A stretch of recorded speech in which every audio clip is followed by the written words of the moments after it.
what I said. Shout out to Melly, Val, Mega Man, Infinity Records with the Infinity Crescent, SMG and the whole clique. Let's go. Yo, my man Val, he told me that he was 1-1, or maybe he told me that he was #1. I don't know how he say it, just having fun. There's a lot of shit that's cool that I haven't done. I haven't locked in the game, got on some power shit, or hosted a meeting with street astrologists, or moved away from home and had a lot of kids. I'm just playing, you feel me? I know you got the gist.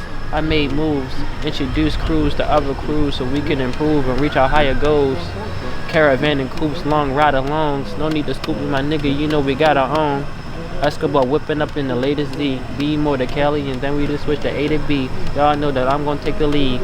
Followed by Mega and T. Double tree, we be pulling up. Melly even brought the Miata, he cool or what? Even Maine came through with something that's new to us. Keys just a hoopty for a Honda, he moving up. Parking lot filled to the brim, they sick of us. That was hard. That was hard.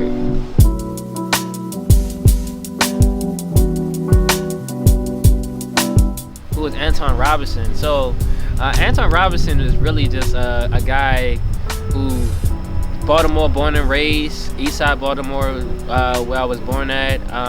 Lived all over, lived over west, lived in Howard County, lived Owens Mills, lived back west side.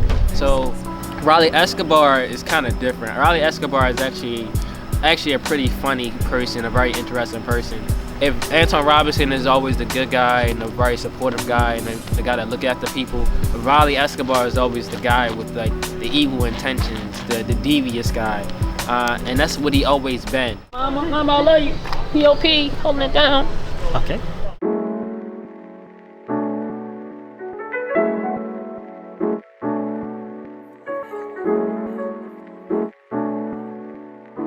What got me started into making music was just the fact that during my time at Towson, and even way before Towson, I always like to kind of like practice everything I do.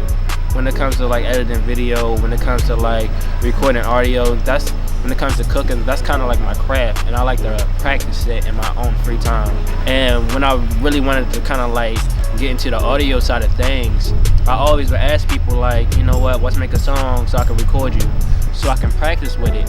And a lot of times people was like, I don't rap or I don't sing.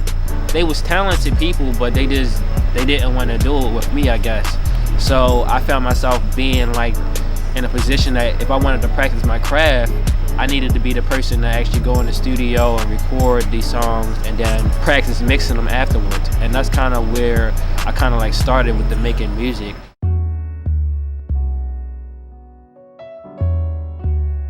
The music that I make, it tends to like, it resonates a lot with the working man.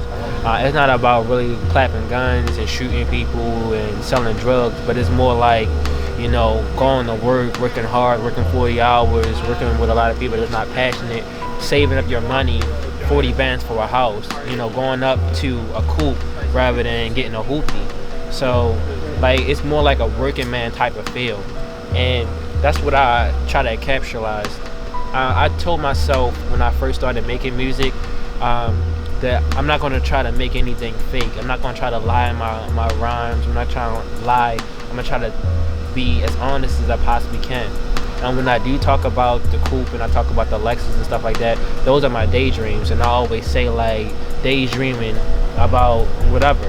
Daydreaming about doing caravans with Melly and them in the coupe. I always say that because those are my daydreams that I'm trying to make possible. I see you, bro, the 370Z out here winning with the zombie green. I see you. It's a Lambo truck.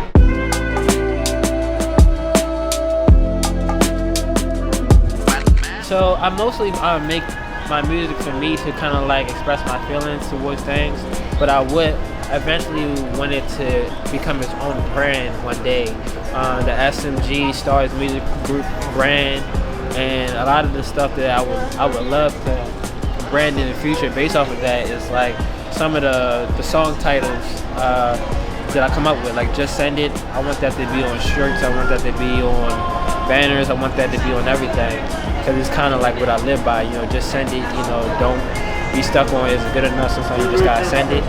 Also, the layback music, which is an ongoing series that I keep doing. The Tsukiyomi, being trapped in the Tsukiyomi, trapped in your feelings and not knowing how to get out of that. So those elements and things that I'm trying to like brand and put on shirts, put on hoodies, just trying to rise it up to another level than what it is.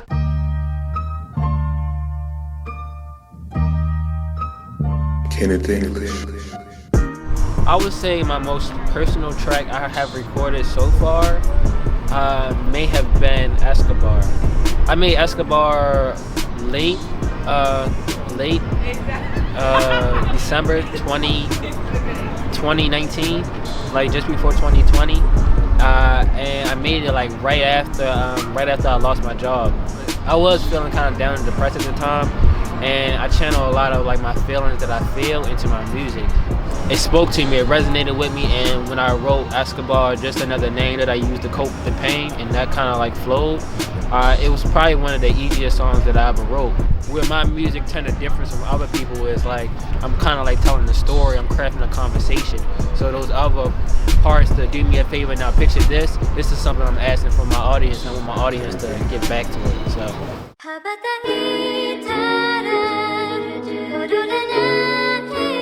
The one advice I would give people, anyone, whether they cooking, they taking photography, they making music, they dancing, they cosplaying, they playing video games, they streaming. The one advice I always give people is to just send it. Don't be afraid to just put your stuff out there. Don't get in your own way because you don't feel like it's adequate enough or it's good enough. Like I always say, just like that drunk text at like 2 o'clock in the morning, they're risque. You got a video you want to put out and you don't think it's good enough, you just got to just send it. You got a song that you recorded and you're not sure it's good enough, sometimes you just got to just send it and put it out there and see what people say. And that's the advice I always give anybody. You know, don't get in your own way when it comes to doing anything creative. Just send it sometimes. You'd be surprised what type of reaction, what type of blessings come from it.